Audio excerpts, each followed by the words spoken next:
दोस्तों, भयावह भयंकर आतंकी हमले का क्या एजेंडा सेट कर रही है भाजपा, वो अब बेपर्दा हो गया है। मोदी शाह के बहुत ही करीबी भाजपा नेता, बंगाल में नेता प्रतिपक्ष शुभेंदु अधिकारी ने तो बेशर्मी की हदें पार कर दी। पहलगाम हमले में जान गंवाने वाले की पत्नी यानी बीवी को सरेआम उन्होंने धमकाया, जबरदस्ती बुलवाया कि बोलो हिंदू थे ना इसीलिए गोली चलाई, बोलो ना। हाथ पकड़ रहे थे महिला का, मतलब महिला का हाथ पकड़ते हुए भाजपा नेता नजर आ रहे थे। कैमरे के सामने बोलने पर उन्हें मजबूर किया जा रहा था। शुभेंदु अधिकारी क्या कुछ करते हुए नजर आ रहे थे। मैं आपसे कुछ नहीं कहूंगी, बस दरख्वास्त करूंगी कि एक बार आप खुद वीडियो देख लीजिए। बंगला में है वीडियो, लेकिन एक्सप्रेशन और अंदाजा देखेंगे तो आपको सब कुछ पता लग जाएगा। हिंदू বলে আপনি বলুন, আপনি ছিলেন, আপনি বলুন হিন্দু বলে মেরেছে, বলুন কাল রাতে আমাকে বলেছেন হিন্দু বলে মেরেছে, হিন্দু বলে মেরেছে, বলুন বলুন আপনি মুসলিম আপনি কি কালমা পড়তে জানেন? না জানি না, বলুন এদের বলুন, সেকুলার নেতাদের বলুন।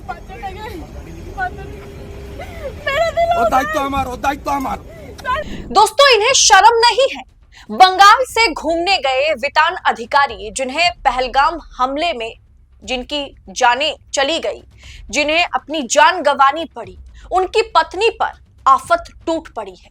लेकिन भाजपा सरकार, भाजपा के नेता इस पर राजनीति करने से बाज नहीं आ रहे हैं। समझ में आता है कि आपदा में अवसर ढूंढना है, क्योंकि मोदी जी का वही लक्ष्य है। 9 महीने में बंगाल में चुनाव है, हिंदू मुसलमान करने का इतना सुनहरा मौका भाजपा वालों को हाथ नहीं लगेगी आगे। इतना बड़ा मौका हाथ से जाने वो देना नहीं चाहते। शुभेंदु अधिकारी ये कह रहे थे कि हम मोदी के बच्चे हैं, हम मोदी के सिपाही हैं, बदला लेकर रहेंगे। मोदी से अनुरोध कर रहा हूं कि 26 का बदला 260 जिहादियों को मारकर हमें लेना है। हमें इजराइल बनना है और गाजा की तरह पाकिस्तान को, जिहादियों को खत्म कर देना है। ये शर्मनाक बात है। बंगाल की चीफ मिनिस्टर 3 एक्शन में पोस्ट किया, एक पोस्ट में भी ये जिहादी, रेडिकल और इस्लामिस्ट टेररिस्ट के खिलाफ एक भी शब्द यूज नहीं किया। किस लिए? अपने मियां वोट को बरकरार रखने के लिए, तुष्टिकरण का राजनीति के लिए। मैं उनको बताया मोदी जी है तो मुमकिन है। हम लोग मोदी जी का छोटा सिपाही हूं, हम लोग सब जिम्मेदारी निभाने का काम करूंगा। दूसरा, समीर गुहो जी का स्त्री वाइफ, उन्होंने टीएमसी का काउंसिलर का सामने, असीम बसु का सामने मुझे बताया, हाथ में डोरी था, हिंदू पहचान लिया और गोली मारते मारते बताया तो मोदी का आदमी है तो उसको मौत का घात उतार दे रहा हूं। मोदी जी कुछ कीजिए आप। पूरा जनता, हिंदू जनता 26 का बदला 260 जिहादी का मौत देखने के लिए वेट कर रहा है। जैसे इजराइल का प्राइम मिनिस्टर गाजा का नाम और निशान मिटा दिया, आपको भी ये पाकिस्तानी और इस्लामिस्ट घुसपैठिया का नाम और निशान मिटा देना चाहिए। हिंदुस्तान जिंदाबाद, पाकिस्तान मुर्दाबाद। जनाब, यहीं पर ये रुकते नहीं हैं। शुभेंदु अधिकारी ने ये तक कह दिया कि ममता बनर्जी, बंगाल की सीएम ममता बनर्जी इन जिहादियों का समर्थन करती हैं। बंगाल में मुसलमानों को जो है सर पे चढ़ा के रखती है ममता बनर्जी। जिस बदला लेने की बात वितान अधिकारी की पत्नी से शुभेंदु अधिकारी कर रहे थे, क्या उन्हें यह पता है बदला लेने के बजाय मोदी जी दूसरे ही दिन सुबह सुबह बिहार पहुंच गए।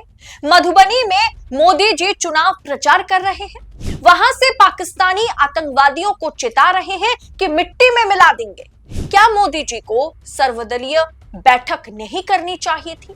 क्या मोदी जी को अभी एयरफोर्स, नेवी और साथ ही साथ आर्मी के साथ बैठकर पाकिस्तान को किस तरीके से लाल आंखें दिखाई जाएगी उस पर बातें नहीं करनी चाहिए थी? मीटिंग्स नहीं करनी चाहिए थी? मोदी जी ने एक्शन के नाम पर क्या किया जिसे गोदी मीडिया बार बार दिखा रही है? देखिए ना आपके स्क्रीन पर, पाकिस्तान का ट्विटर हैंडल अकाउंट ब्लॉक कर दिया गया है। मतलब भारत ने पाकिस्तान का ट्विटर अकाउंट ब्लॉक किया। ये कोई गर्लफ्रेंड बॉयफ्रेंड की लड़ाई थोड़ी हो रही है कि गर्लफ्रेंड के साथ बॉयफ्रेंड की लड़ाई हो गई तो गर्लफ्रेंड ने बॉयफ्रेंड को ब्लॉक कर दिया। खैर, भारत पर इस तरह की टिप्पणी नहीं करनी चाहिए, बिल्कुल नहीं करनी चाहिए, और एक पत्रकार होने के नाते तो कतई नहीं करनी चाहिए। लेकिन मोदी जी ने क्या कार्रवाई करी है ये जान लेना बहुत जरूरी है। दोस्तों, आपको याद है कोरोना के दौरान, कोविड के दौरान 2020 में जब चीन ने भारतीय सेनाओं को मतलब मौत के घाट उतारा था, करीब करीब 20 जवान शहीद हुए थे, तो मोदी ने चीन पर क्या एक्शन लिया था? कुछ एप्स बैन कर दिए थे, टिकटॉक, लाइकी जैसे ऐप बंद कर दिए गए थे। लेकिन कुछ ठोस कदम मोदी जी ने नहीं उठाया था।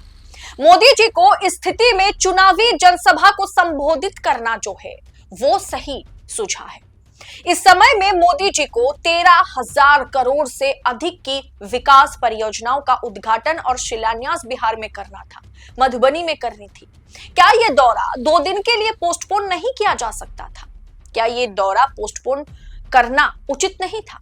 मोदी जी को देखिए, वीडियो में नीतीश के साथ एकदम बातें करने में मशगूल हैं, और नीतीश कुमार के बारे में भी क्या कहे। देखिए, हंसते मुस्कुराते हुए जनाब नजर आ रहे हैं। कांग्रेस न्यूज की ओर से इस पर एक तरीके से ट्वीट किया गया है कि पूरे देश जो जहां रो रहा है, शोक मना रहा है, लेकिन मोदी जी राजनीतिक रैली में नीतीश जी के साथ ठहाके लगा रहे हैं। मोदी जी, आपको शर्म आनी चाहिए। इनका मकसद सिर्फ और सिर्फ चुनाव जीतना है। अपना काम बनता, भाड़ में जाए जनता, यह इनका पॉलिसी है। दोस्तों, आपने सेना को मतलब खोखला कर दिया है। आपने मतलब मोदी जी ने सेना को खोखला कर दिया है। कल ही मैंने आपको एक रिपोर्ट में बताया कि सेना में 1 लाख पद खाली है। सेना में सैनिकों की कमी है, हथियारों की कमी है, सेना की बजट में लगातार कटौती की जा रही है, जिसके बाद भी बंगाल चुनाव को देखते हुए फैक्ट्स पर बात ना करके किस तरह से इसे सिर्फ हिंदू मुसलमान किया जा रहा है। इस बात से कोई इनकार नहीं कर सकता कि धर्म पूछ कर मारा गया है, हिंदू थे इसीलिए गोली चलाई गई है। तो धर्म पर बातें क्यों नहीं होगी? जरूर होगी, होनी भी चाहिए, लेकिन उसका राजनीतिकरण ये नहीं होनी चाहिए। उसका राजनीतिकरण करना गलत है। उसका राजनीतिकरण देश के हर राज्य को कश्मीर बना सकता है। किसी को इसका राजनीतिकरण करने मत दीजिए। क्या आपको लगता है वीडियो देखने के बाद कि शुभेंदु अधिकारी वाकई परेशान थे उस महिला के लिए, उस परिवार के लिए? उन्हें उस वितान अधिकारी या उस महिला के लिए उनका दिल रो रहा था क्या? या वो बार बार इसे हिंदू मुसलमान के मापदंड में तौलना चाह रहे थे?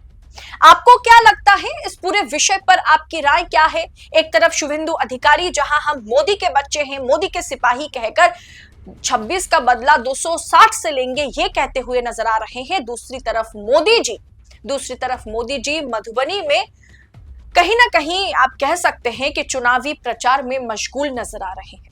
इस पूरे विषय पर आपकी राय क्या है? इस सरकार की सोच और मंशा पर इस घटना के बाद सरकार किस तरीके से खामोश नजर आ रही है, इस पर आपकी टीका टिप्पणी कमेंट बॉक्स में हमारे साथ साझा जरूर करें। और ऐसी तमाम खबरों को लगातार पाने के लिए 4 PM के साथ बने रहें। फिलहाल इस रिपोर्ट में इतना ही। जल्द होगी आपसे मुलाकात। बहुत बहुत शुक्रिया आपका। जय हिंद, जय भारत।